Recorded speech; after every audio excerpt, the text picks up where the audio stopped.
పంజరంబున కాకి పట్టియుంచిన లెస్స పలుకునే వింతైన చిలుకవలెను.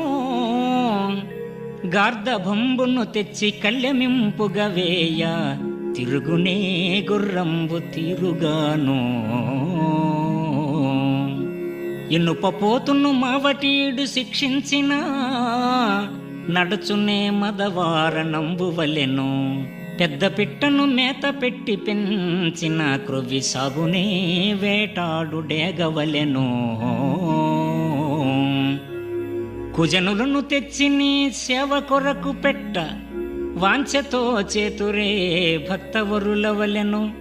భూషణ వికాస శ్రీధర్మపుర నివాస దుష్ట సంహార నరసింహ దురిత దూర. దుష్ట సంహార నరసింహ దురిత దూర.